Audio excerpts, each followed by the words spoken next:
Hey guys, it's Julie. A lot of you guys know that I flew down to LA for spring break, where I am right now. So I thought I'd tell you guys a little story about what happened to me at the airport and on the airplane ride here. So I drew the whole thing out and I hope you guys like it. Oh, and if you guys hear a noise that goes like "ah" and stuff, and it sounds like a monster trying to eat my laptop, that's just my laptop fan because my computer is getting really hot. And yeah, sorry about that. So this is my airport adventure.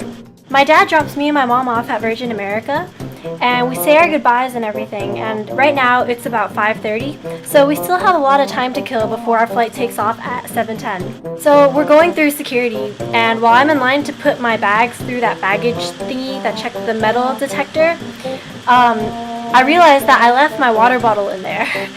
And you guys know they don't let you bring water onto the airplane anymore.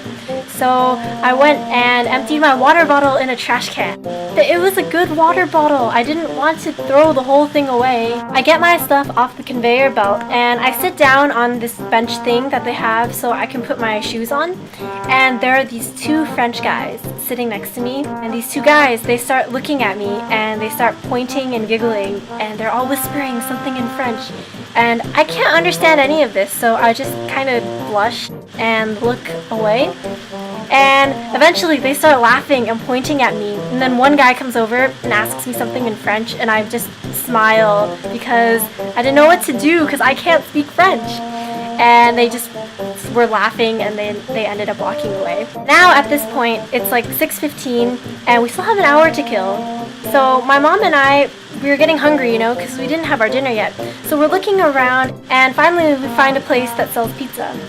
So we go in and airplane food is so expensive. One pizza and 2 drinks costs around $20, which really sucked. But I mean, hey, we were super hungry, so I guess it's a fair trade, not really. So my mom and I get all our stuff and we're sitting at a table eating and having a nice conversation about life, and all of a sudden we hear on the intercom, "Will Julie Chandler and Van Chandler please report to gate 54B? Julie Chandler, Van Chandler, come to gate 54B as soon as possible." So we look at each other like, oh, did that really just happen? And so we sprint to the gate. So apparently everyone already was on the flight, so they wanted to take off earlier since everyone was there already. So we finally get onto the plane and we're not able to claim 2 seats together. I'm sitting in one row and my mom is sitting in the row behind me. When I step in to sit down, I have to take the middle seat, and this seat is between these 2 guys. One guy was checking his phone and the other guy, who was wearing glasses, was reading a book. So everything's okay. I sit down and pull out a book and start reading. So I can't sit super still in a really cramped space for a long time, so I was just very slightly fidgety. And every time I slightly moved, the guy sitting next to me reading the book just stared at me. The flight is moving along nicely, and eventually the dude with the glasses just stares at me, and I can see him in my peripheral vision, and I'm there thinking, what's going on here? So I look over, and somehow I ended up shifting next to him so that my book was covering half of his page.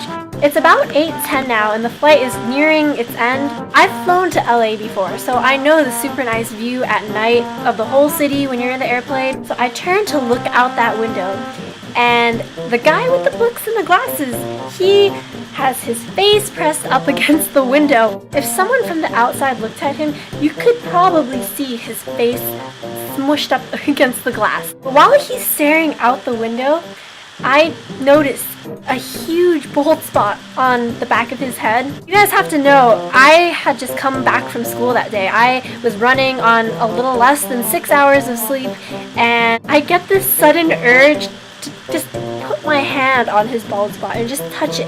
I've never touched a bald spot before, and it just looked so shiny and so perfect. And his bald spot was just looking back at me like, "Julie, come touch me. You know you want to touch me. You know that you like shiny things, and I am a shiny thing. You should touch me." I actually start reaching my hand up, and I'm about to touch his bald spot. Then I realize, Julie, what are you doing? You're about to touch this guy's bald spot. You don't even know him. Yeah, that was pretty much it. I don't know where I'm going with this story. And yeah, I hope I'll see you guys soon. Bye!